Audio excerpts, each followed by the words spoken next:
Hey everyone, आज हम start करने वाले हैं क्रिया शरीर पेपर 2 का सेकंड चैप्टर, जो कि है रस धातु। हमने धातु वर्णन को पढ़ रखा है, अब रस धातु हम पढ़ रहे हैं। रस धातु में हम पहले पढ़ेंगे निरुक्ति। निरुक्ति मतलब रस धातु कैसे बनाए। रस धातु बनाए, रस धातु में अच प्रत्यय लगाने से रस धातु होता है।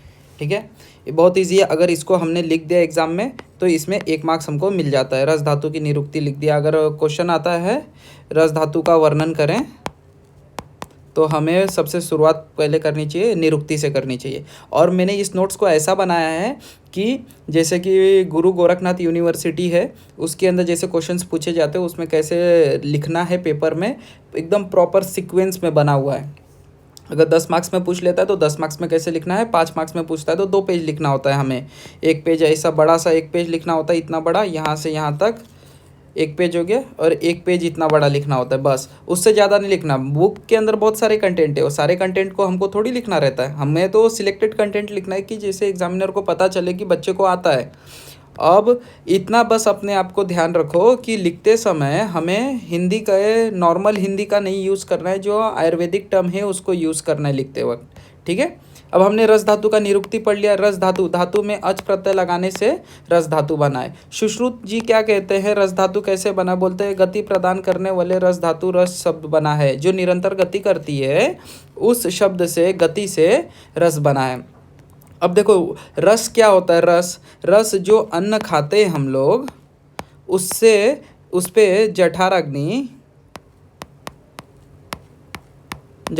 वर्क करती है तो रस का निर्माण होता है। जो हम अन्न खाते हैं वो अन्न क्या क्या है, उस अन्न में क्या क्या पाया जाता है? पंच महाभूत रहता है, रस रहता है, वीर्य रहता है, गुरुवादी गुण रहते हैं 20। पंच महाभूत में मतलब जो हम अनाज खा रहे हैं उसमें आकाश वायु अग्नि जल पृथ्वी रहेगा, तीखा, नमकीला, खट्टा, ये सब उसके अंदर रस रहेंगे। वीर्य गर्म रहेगा, उष्ण रहेगा, अष्टवीर्य रहेगा। अष्टवीर्यवाद वाग्भट ने दिया था, 2 वीर्यवाद दिया था सुश्रुत ने। ये इस बात को याद रखना, ये आप अष्टांग हृदय में पढ़ेंगे अष्टवीर्यवाद के बारे में। अब हम देखें गुरुवादी गुण होता है, गुरु, मन, हिम, स्नेह, सलक्षण, सांद्र, ये सब आपने पदार्थ में पढ़ा होगा। पदार्थ के 4th चैप्टर में आपने इसको पढ़ा होगा। तो ये 4 चीज़ें रस के अंदर प्रेजेंट रहती है, उसे रस कहते हैं, उसे रस कहते हैं। ठीक है, एकदम सेम ऐसे ही लिखना है। कोई आपको ये नहीं कि कैसे लिखना होगा एग्जाम में, सेम एकदम बढ़िया डिक्टो बना के दिया गया आपको। इन सभी के कॉम्बिनेशन से जो आहार द्रव्य का जठराग्नि से पाक के बाद जो रस है उसे रस कहते हैं। ठीक है, मैंने यही कहा, इन सभी के कॉम्बिनेशन से जो अन्न रस का जठराग्नि द्वारा पाक होता है उसे रस कहते हैं। ठीक है,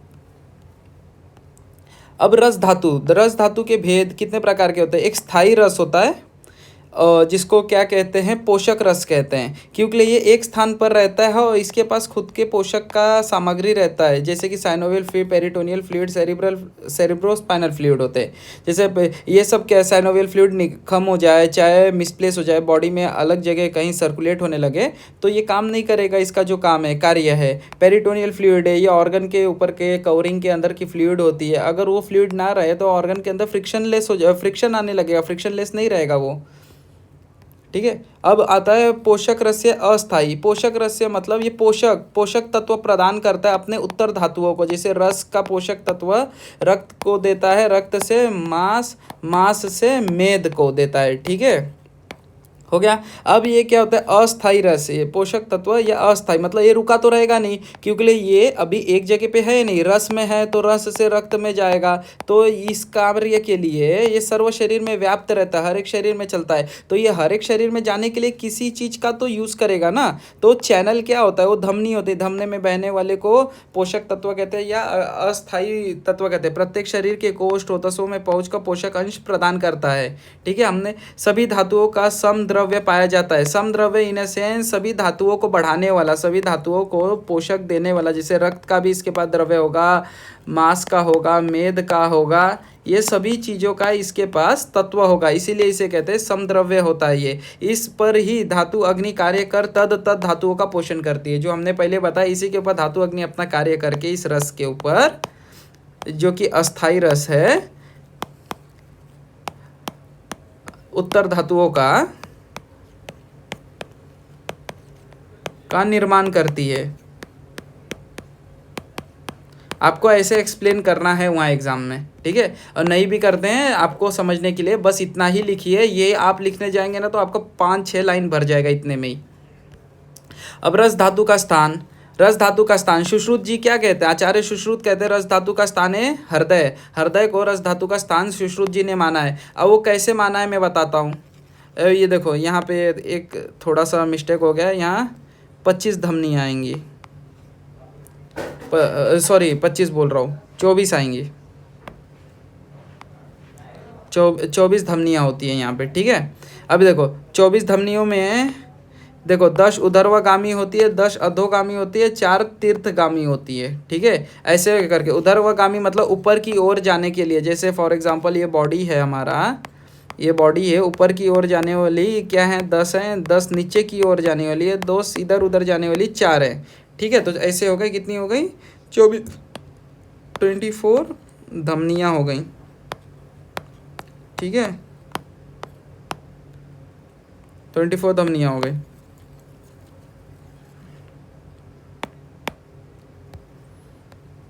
अब देखो, अब हमें यहाँ लिखेंगे रस धातु के गुण। रस धातु के गुण लिखने के लिए, रस धातु के गुण के लिए आप ये सुश्रुत सूत्र स्थान के 14/3 का श्लोक लिखना है। वहाँ पे स खलु द्रवानुसारी स्नेहन जीवन तर्पण धारणदि विशेष सौम्य इत्यगम्यते इत्यवगम्यते। इसका कहने का मतलब है श्लोक का, रस धातु सौम्य गुण होने के कारण इसमें स्नेहन तर्पण जीवन एवं धारण आदि विशेषताएं आ जाती हैं, ठीक है।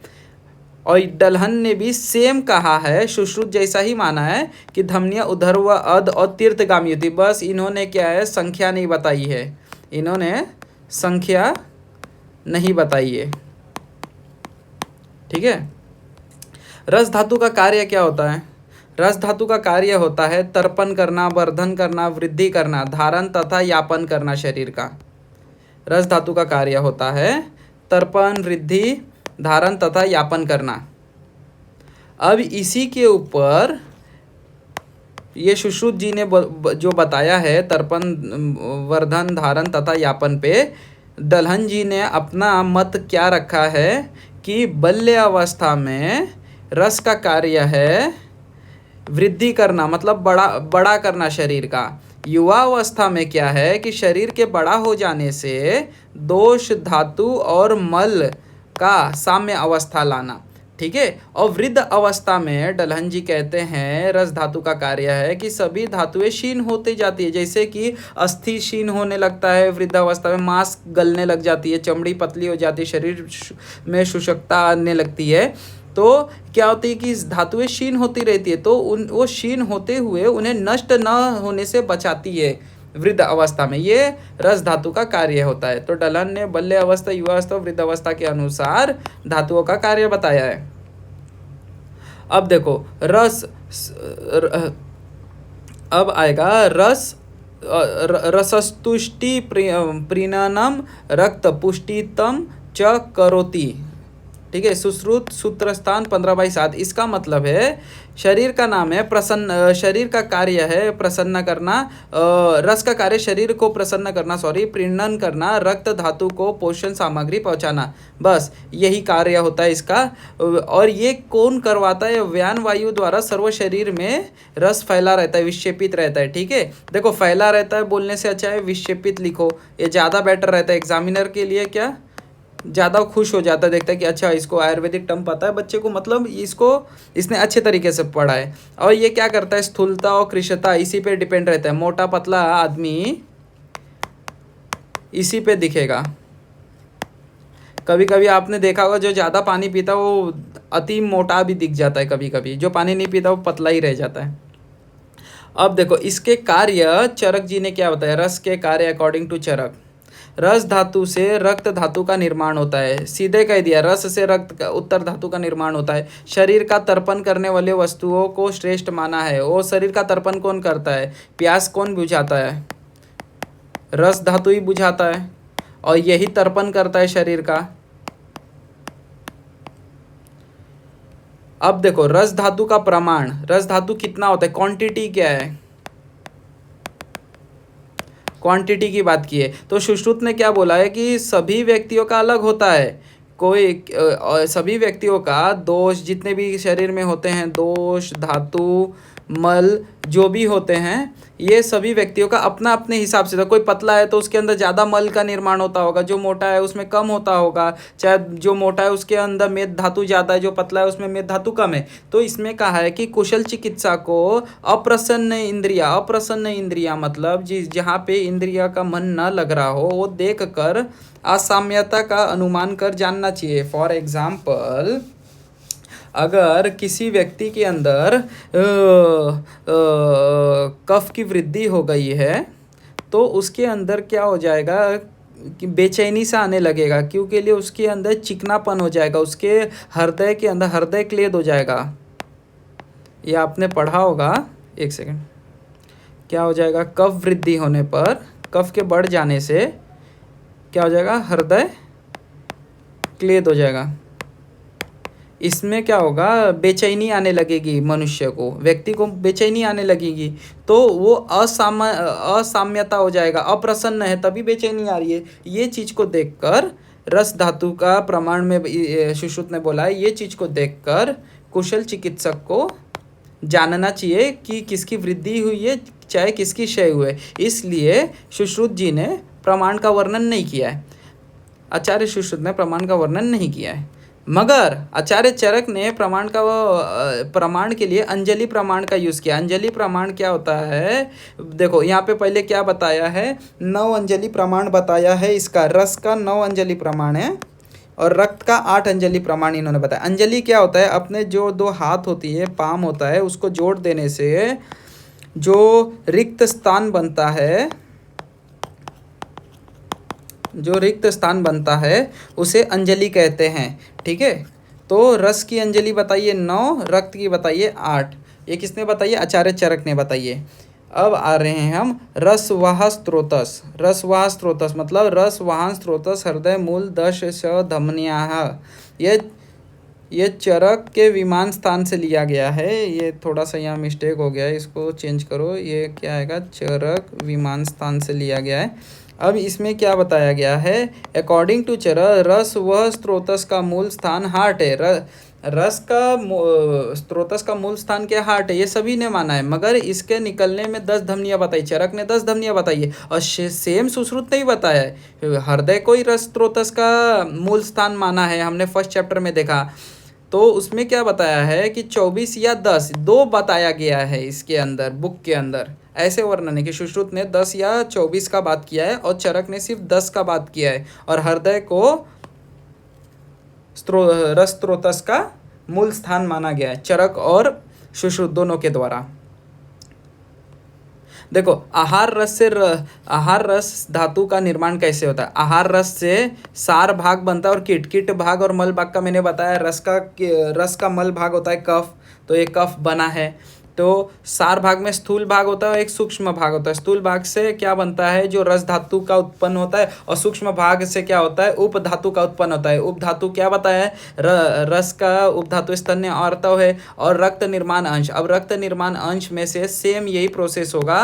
यहाँ पे जाएगा सार भाग और कीट भाग जाएगा। सार भाग से स्थूल भाग बनेगा, सूक्ष्म भाग बनेगा, कीट भाग से मल बनेगा। तो रक्त का मल हो जाएगा पित्त हो जाएगा, रक्त का मल क्या हो जाएगा? पित्त हो जाएगा। ठीक है, और इसके अंदर जाएगा जो स्थूल भाग होगा उससे रस धातु का निर्माण होगा और रक्त धातु का सूक्ष्म भाग से उप धातु का निर्माण होगा। उप धातु में क्या बनेगा? इसके अंदर सीरा और कंडरा आ जाएगा उप धातु के अंदर, और उसके बाद आएगा मांस निर्माण अंश आ जाएगा नीचे। ठीक है, ऐसे ही सीक्वेंस चलेगा। तो हम अभी रस के बारे में पढ़ रहे हैं, तो सिर्फ हम ये रस का ही बनाएंगे, उससे ज़्यादा का नहीं बनाएंगे। ठीक है, अब देखो रस ये ट्रैवल कैसे करता है बॉडी को? रस वाहन कैसे होता है? ये हेल्प लेता है व्यान वायु। आपने क्रिया शरीर के वायु चैप्टर में पेपर 1 के पढ़ा होगा। 4-5 प्रकार की वायु होती है, व्यान वायु, समान वायु, अपान वायु, व्यान, अपान, समान, उदान और एक और वायु होती है। ठीक है, रस रक्त सर्व शरीर में विक्षेपित रहता है। ठीक है। रस और रक्त ये क्या सर्व शरीर के अंदर फैले हुए रहते हैं। रस एक साथ पोषण तत्व पहुंचाता रहता है अपने उत्तर धातुओं को, जैसे रक्त, रस, मांस, मेद, अस्थि, ये सभी को सीक्वेंस में पोषण तत्व पहुंचाते रहता है। सभी अंग प्रत्यंग समस्त शरीर अवयवों कोशिकाओं में परिभ्रमित रहता है। ठीक है। ये रस क्या है, अपने सारे बॉडी में कोई कहीं भी चीरा मारो खून आना ही है। अगर खून नहीं भी आ रहा है, स्क्रैचेस लग रहे हैं, तो उसके अंदर उदक निकलता है। उदक मतलब एक वाइट कलर की वाइट ट्रांसपेरेंट ट्रांसल्यूसेंट फ्लूइड निकलती है अपने बॉडी से, वही रस है। ठीक है। रस का कार्य है शरीर को पोषण पहुंचाना, प्राणवायु पहुंचाना। प्राणवायु का बोलने का मतलब है ऑक्सीजन, ऑक्सीजन पहुंचाना, क्योंकि रस रक्त के साथ मिलकर और रक्त के अंदर ऑक्सीजन रहता है। ठीक है। तो ये प्राण का ही कार्य करते हैं। अब देखो ये क्या, धातु पाक के अज मतलब धातु के पकने के बाद, पाक होने के बाद जठराग्नि द्वारा जो स्वेद, मूत्र, स्वाद आदि द्वारा बाहर निकाला जाता है। जितने भी प्रकार के मल होते हैं रस द्वारा शरीर से बाहर निकाला जाता है। ये सभी कार्य कैसे पे ही जीवन आधारित है। अगर हम रोज खाना खाएं, चले दौड़े, जो भी पाचन क्रिया होगा हमारे इसमें, उससे हमारे शरीर की वृद्धि होगी। उसके बाद शरीर की वृद्धि होने के बाद उसके जो भी मल है ये सब का बाहर निकलने से साम्य मात्रा में शरीर का जीवन धारण होता है। ठीक है। अब हम आते हैं, चरक ने रसवाह ट्रैवल को निरंतर कहा है। अब चरक जी ने क्या बोला है, ये जो रस का ट्रैवल हो रहा है बॉडी के अंदर, ये निरंतर होता रहता है। ठीक है, ये रुकता नहीं है। ठीक है। अब इसी के ऊपर चक्रपाणि ने कहा है कि चक्रवात परिवृत्ति, चक्रवात परिवृत्ति का एक वर्ड दिया है इन्होंने कि सेम यही कि ये कभी रुकता नहीं है, ये साइकिल चलता रहता है ट्रैवल का। ये एमसीक्यू में आ सकता है, इसको याद रखना कि चक्रवात परिवृत्ति किसने दी है, चक्रपाणि ने कहा है इसे। रस संवहन में व्यान वायु समान वायु का कार्य क्या होता है। देखो व्यान वायु क्या करता है, आहार पचने के बाद हृदय तक लाना। ठीक है। व्यान वायु रस का शरीर में परिभ्रमण कराता है। ठीक है। देखो व्यान वायु समान वायु मिलकर आहार पचने के बाद हृदय तक लाते हैं। ठीक है। फिर वहाँ से व्यान वायु शरीर के रस का शरीर में परिभ्रमण कराता है। देखो समान वायु नाभि के पास समीप रहता है और पचने के बाद आहार रस को कोष्ठ से हृदय में ले जाता है। ठीक है। व्यान वायु कहाँ रहता है, नाभि के समीप होने से पचने के बाद आहार रस को कोष्ठ से हृदय के पास लेके जाता है। मतलब अपने डाइजेशन सिस्टम के इधर व्यान वायु रहता है और जैसे पच जाता है अपना खाया हुआ अनाज, तो उसको लेके जाता है हृदय के पास। फिर वहाँ से इसको व्यान वायु द्वारा सर्व शरीर में फैलाया जाता है। ठीक है। हार्ट का स्वरूप, हार्ट दिखता कैसा है, हार्ट दिखता कैसा है, ये होता है अकॉर्डिंग टू सुश्रुत कमल के समान अधोमुख होता है। अधोमुख मतलब कैसा होता है, आधे मुंह का होता है। जैसे कमल है या ऐसे ऐसे कमल है, उसके आधे मुख का हार्ट होता है। ठीक है। देखो अगर हम जिंदा है, अभी मैं बोल रहा हूँ तो ये प्रफुल्लित है, ये इसकी गति बहुत तेज हो रही है मेरे शरीर के अंदर। ठीक है। अगर मैं यही सुप्ता अवस्था हो, अगर मैं सोया हुआ रहूँ, तो हार्ट क्या होता है ना, चिचुक जाता है, संकुचित रहता है। तो उसको क्या कहते हैं, उसको क्या वर्ड का यूज़ किया है, नीलिमन क्रिया कहते हैं। नीलिमन क्रिया मतलब मुरझाया हुआ। देखो मैं ये तुम लोग को ना हर एक वर्ड, ये जो मुरझाया हुआ हर एक वर्ड जो बता रहा हूँ ना, ये बुक में लिखा हुआ है। ये कहीं ऐसा नहीं है कि भैया आपने मन से बता रहे तुमको। ये जो बता रहा हूँ ना, ये परफेक्ट ऐसे लिखा है और ऐसे ही एग्जाम में लिखना। मेरे सीनियर्स ने मेरे को पागल बनाया कि ऐसे नहीं लिखना रहता है, ऐसे लिखना होता है। कुछ नहीं, ऐसे लिखना होता है। 4 पेज तो है ही। अभी बताओ ये 4 पेज है, 4 पेज के अंदर क्या क्या लिखेगा आदमी, एक हेडिंग लिखेगा, फिर इतना थोड़ा 4 लाइन लिखेगा, फिर स्पेस छोड़ेगा तब लिखेगा। क्यों के लिए, अगर मैं पूरा पैसेज बना के लिखना बैठ जाऊँ तो एग्जामिनर के पास टाइम थोड़ी है, उसको तो 3 मिनट मिलता है एक पेपर चेक करने का, वो सब थोड़ी चेक कर पाएगा। तो उसको मेन पॉइंट, फॉर एग्जांपल आप कोई श्लोक लिख रहे हो तो उसको यहाँ पे ब्रैकेट में डाल दो, उसको हाईलाइट कर दो, डबल लाइन कर दो, चाहे ब्लैक पेन से लिख दो। ऐसे लिख के 4 पेज करना है आपको, ज़्यादा नहीं लिखना होता, स्मार्ट वर्क करना होता है पेपर के अंदर। ठीक है। हमने हार्ट का स्वरूप भी पढ़ लिया।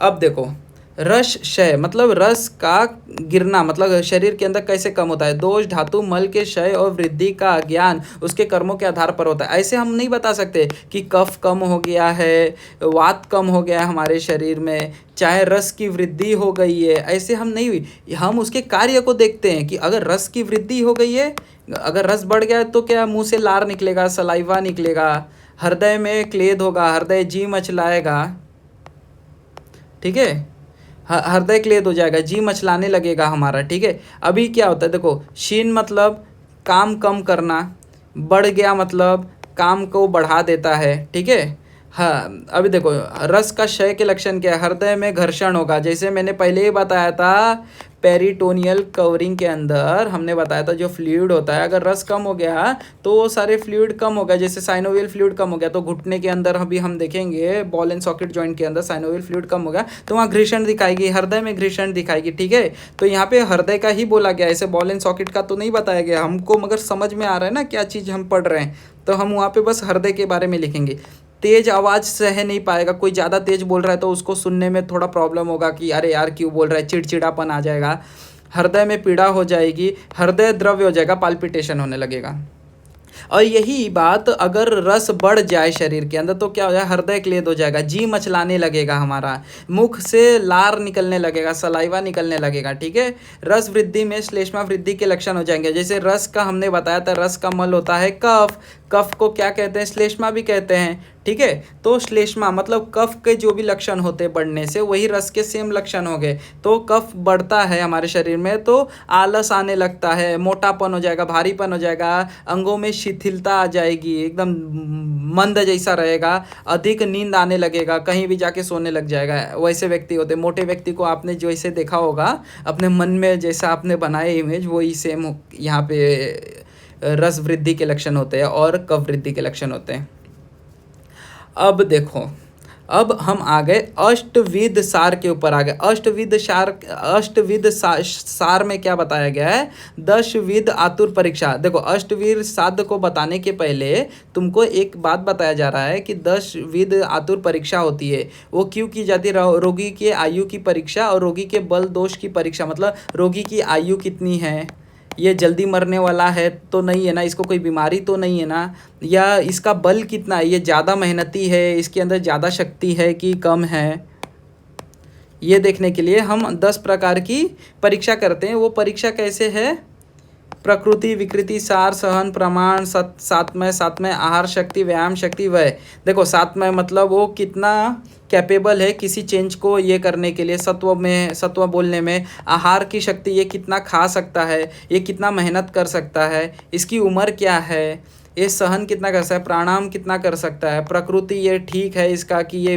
खराब है, विकृत अवस्था में है, ठीक है। ये सब प्रकार, ये सारी परीक्षा हम करते हैं जानने के लिए कि रोगी के शरीर में कितनी आयु है, कितनी आयु बची है और कितना बल है उसके शरीर में। ये क्यों करते हैं, क्योंकि लिए अगर उसके शरीर में ज़्यादा बल है तो उसको अच्छे मात्रा में औषधि देकर जल्दी ठीक किया जा सकता है, अगर कम बल है तो उसको कम औषधि देकर धीरे धीरे ठीक किया जाएगा, ठीक है।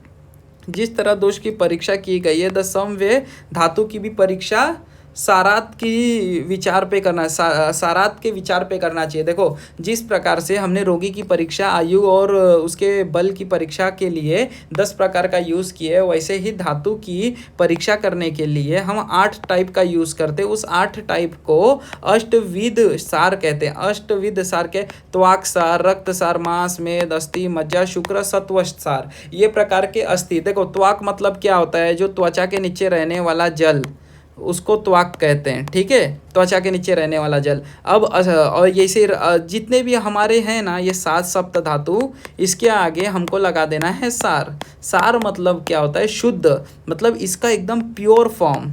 अगर फॉर एग्जांपल रस है तो रस का प्योर फॉर्म उसको सार कहते हैं, ठीक है। तो अब देखो, और एक लास्ट में हमको डाल देना है सत्वसार, ठीक है। त्वक, त्वक मतलब क्या है, रस या रस सार पुरुष के लक्षण, त्वक सार मतलब ये डलहन ने क्या बताया, त्वचा के त्वक सार का अर्थ है त्वचा में स्थित रस, जो जल है उसे त्वक कहते, उदक कहते हैं, ठीक है।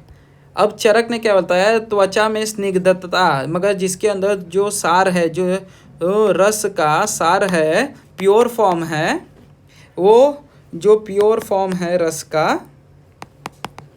जिस व्यक्ति के शरीर में होगा, उसकी त्वचा स्निग्धता हो जाए। स्निग्धता मतलब मुलायम रहेगी, श्लेष्मन रहेगी, कोमल रहेगा, दिखने में प्रसन्न रहेगा, सुकुमार के जैसा दिखेगा, ज़्यादा उसके बॉडी के ऊपर हेयर रहेंगे, और उसका शरीर क्या चमकदार रहेगा एनी टाइम। वो क्या ऐसा नहीं है ड्राई रहेगा, एकदम मस्त चिकना चिकना दिखेगा उसके अंदर। इस प्रकार के शरीर, इस प्रकार के व्यक्ति को, इस प्रकार के व्यक्ति के कभी भी देखोगे सुखी रहेगा, सौभाग्य रहेगा, ऐश्वर्य रहेगा, बुद्धि, आरोग्य, लंबा जीवन जीता है। नहीं तो बहुत से लोग रहते हैं ड्राई रहते हैं, मुंह गिरा हुआ रहता है, वैसे लोग जल्दी जी नहीं पाते ज़िंदगी। ठीक है, तो रससार पुरुष के ये लक्षण होते हैं। इसको एक बार आप फिर से पढ़ लेना।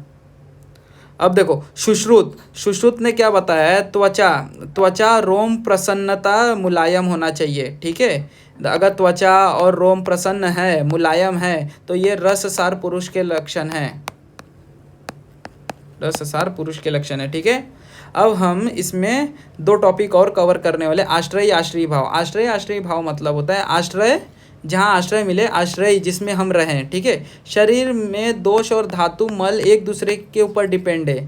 ठीक है, दोष है धातु के अंदर आश्रय लेता है। ठीक है, आगे हम पढ़ते हैं धातु के अंदर कैसे। देखो आश्रय दोष, जहाँ कोई रहता है, आश्रय जहाँ जिसमें उसे उसमें जो उसमें रहता है।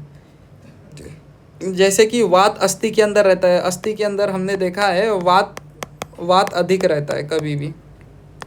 रक्त के अंदर पित्त होता है, तभी तो हमारे अंदर ऊष्मा बना रहता है, होम्योस्टेसिस होता है हमारे बॉडी का।